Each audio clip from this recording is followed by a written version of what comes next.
Berita malam ini kita akan bahas soal sebuah kejadian yang bikin banyak orang gak habis pikir. Tempat yang harusnya untuk menenangkan hati malah jadi saksi amarah yang gak terkendali. Padahal tempat ibadah itu harusnya tempat untuk menundukkan kepala dan menenangkan jiwa. Bukan untuk emosi apalagi main hakim sendiri. Malam yang tenang berubah jadi penuh dendam dan amarah. Warga terdiam, dunia maya gempar, dan semua bertanya kenapa aksi keji bisa terjadi di tempat suci.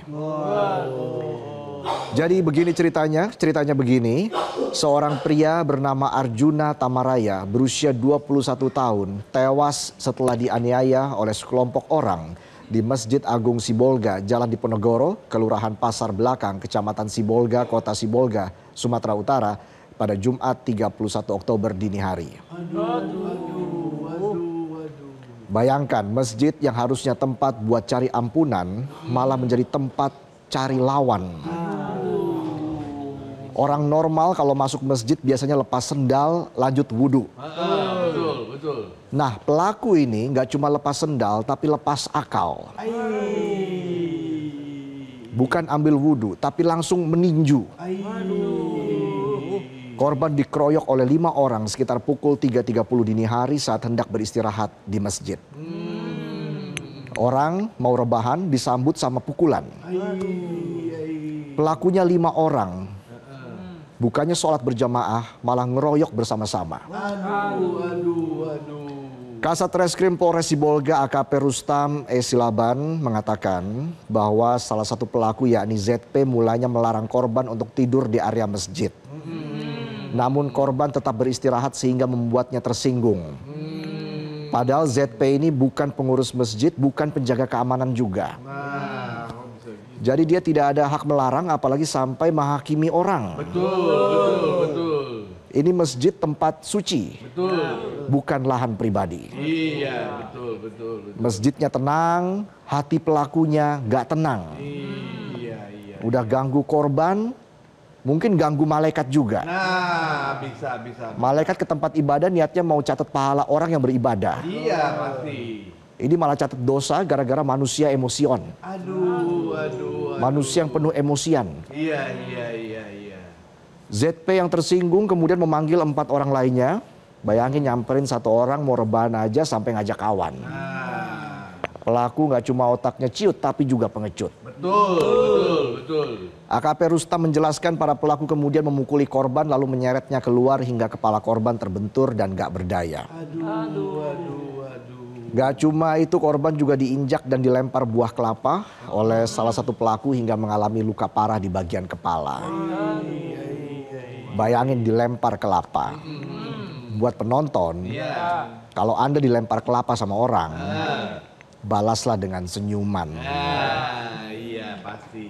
Kalau perlu, balas dengan lemparan bunga. Sama potnya.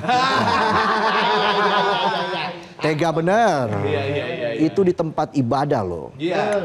Harusnya sujud cari berkah. Malah ngamuk-ngamuk sampai orang meninggal dunia. Nah, ironis, benar. Dasar berdebah. Momen kejam itu terekam jelas dalam rekaman CCTV yang sempat viral di media sosial dan bikin netizen auto emosi. Pasti. Lebih emosi dari penonton pas lihat saldo di rekening. Iya. Baru gajian langsung kepotong tagihan. Benar. Korban kemudian ditemukan oleh penjaga masjid Alwis Junasvin Pasaribu dalam kondisi tidak sadarkan diri. Lalu dibawa ke RSUD Dr. FL Tobing Sibolga tapi nyawanya tidak tertolong. Dan akhirnya pada Sabtu 1 November pukul 5.55 pagi, Arjuna dinyatakan meninggal dunia akibat luka berat di kepala. Dari lokasi kejadian, polisi menyita rekaman CCTV, 1 buah kelapa, pakaian korban, topi, dan tas hitam sebagai barang bukti. Saat ini semua pelaku sudah ditangkap oleh tim gabungan Satreskrim Polres Sibolga. 2 pelaku yang sempat buron yakni REC dan CLI telah diamankan pada Senin kemarin sekitar pukul 11 siang. REC ditangkap di persembunyian rumah warga, sementara CLI diserahkan oleh keluarganya. Pelaku sempat bersembunyi, ibarat pepatah lu sembuk. Sepandai-pandainya menyimpan bangkai, tetap aja dikatain bodoh. Ngapain nyimpen bangkai? Iya. Mending nyimpen deposito. Iya, benar tuh, benar. Ada juga pelaku yang diserahkan keluarganya, mungkin keluarganya lebih punya malu. Udah diajarin kalau ke masjid itu lepas sendal, ambil wudhu, terus sholat berjamaah. Harusnya gitu. Ini malah lepas akal, ambil tinju, lanjut keroyok orang sampai tewas. Aduh, jangan dong. Sebelumnya polisi terlebih dahulu menangkap ZP, HB, dan SS. Kini kelima pelaku dijerat pasal 338 KUHP, kekerasan bersama-sama yang menyebabkan hilangnya nyawa seseorang. Khusus pelaku SS dikenakan tambahan pasal 365 ayat 3 KUHP tentang pencurian dengan kekerasan yang mengakibatkan kematian. Waduh. Karena SS diketahui mencuri uang Rp10.000 dari saku celana korban. Udah bikin orang meninggal dunia, diambil juga duitnya. Nah, iya. Mana cuma ceban lagi. Nah, iya, 10.000. Perkara ceban kena pasal tambahan. Benar. Jangankan buat bayar potongan hukuman, buat beli bensin eceran aja nggak dapat tuh seliter. Pasti, benar. Aduh. Kalau di pas mantap, bensin subsidi pas tuh seliter. Dapat bonus lagi. Bonus etanol. Dan terkait korban, yakni Arjuna yang belakangan disebut sebagai mahasiswa, ternyata seorang nelayan. Kasih Humas Polres Sibolga AKP Suyatno bilang status pelajar atau mahasiswa itu hanya berdasarkan data yang tertulis di KTP. Ya namanya juga data kependudukan, nggak sinkron itu udah biasa. Mirip-mirip bio di aplikasi Kencan. Ditulisnya young and fresh, pas ketemu zong and gak fresh. Jadi bukan salah korbannya, emang sistemnya yang kadang ngisi data udah kayak bales chat gebetan. Misalnya di gebetan lo chat, Beb lagi apa? Lo bales. Lagi nangis abis baca buku. Gebetannya bales lagi, kok bisa baca buku? Apa emang baca buku apa nih? Kok bisa nangis gitu ya? Lo jawab buku tabungan. Balik lagi, jadi AKP Suyatno menjelaskan kalau korban merupakan nelayan awak kapal pencari ikan di Sibolga yang berdomisili di Kabupaten Tapanuli Tengah. Suyatno mengatakan bahwa korban hanya beristirahat di Masjid Agung Sibolga dan gak melakukan hal-hal mencurigakan apapun di area masjid tersebut. Dan terkait larangan tidur di masjid, AKP Suyatno bilang di area Masjid Agung Sibolga gak ada larangan secara tertulis bagi warga yang ingin tidur di area masjid tersebut. Kata polisi gak ada larangan. Berarti ribut itu bukan perkara aturan tapi perkara kelakuan. Korban mau rebahan gak boleh padahal yang rebahan otak pelakunya. Di sisi lain Ketua Remaja Masjid Agung Kota Sibolga Eki Tanoto Tanjung mengatakan pihak masjid tidak terlibat dalam penganiayaan itu. Klarifikasi itu dibuat karena sebelumnya muncul informasi di media sosial yang menuding remaja masjid terlibat. Eki bilang pihak masjid sangat menyesalkan tindakan kekerasan yang menelan korban jiwa itu. Dia mengimbau masyarakat gak gampang percaya kepada kabar yang belum tentu benar. Tuh penonton, jangan gampang percaya. Ibarat gosip kantor rame yang bilang bulan depan ada bonus. Jangan langsung kegirangan.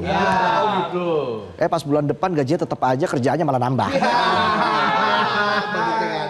Bonusnya mana? Bonus omelan.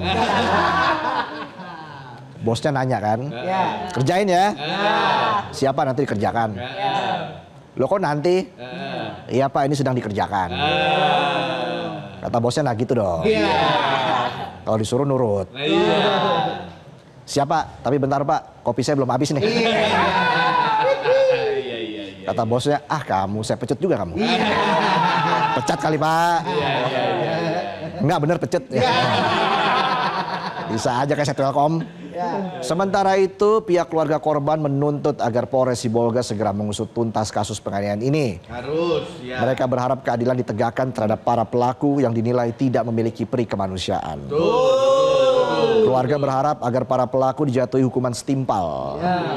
Kini jenazah korban dimakamkan di daerah tempat tinggal keluarganya setelah menjalani otopsi. Dan dari semua fakta itu, kasus ini nggak cuma soal hilangnya nyawa seorang pemuda, tapi juga hilangnya rasa kemanusiaan yang harusnya tumbuh di dalam hati setiap orang. Betul. Kelima, pelaku yang memukul sampai merenggut nyawa nggak cuma kejam tapi juga memalukan. Iya, betul. Di tempat yang harusnya jadi ruang tenang untuk berdoa, mereka malah menjadikannya tempat pelampiasan amarah. Waduh. Lebih parah lagi, mereka bukan penjaga keamanan, tapi berlagak seperti wakil Tuhan. Iya. Yang mereka lakukan bukan membela kebaikan, tapi menghancurkan kemanusiaan. Betul. Kasus ini menjadi pengingat keras akan pentingnya rasa kemanusiaan dan empati, terutama di tempat suci yang seharusnya menjadi ruang aman bagi siapapun. Betul. Ingat, rumah ibadah itu tempat berdoa, bukan tempat melampiaskan amarah. Jangan sampai tangan yang harusnya menengadah justru mengayun kebencian ke sesama saudara.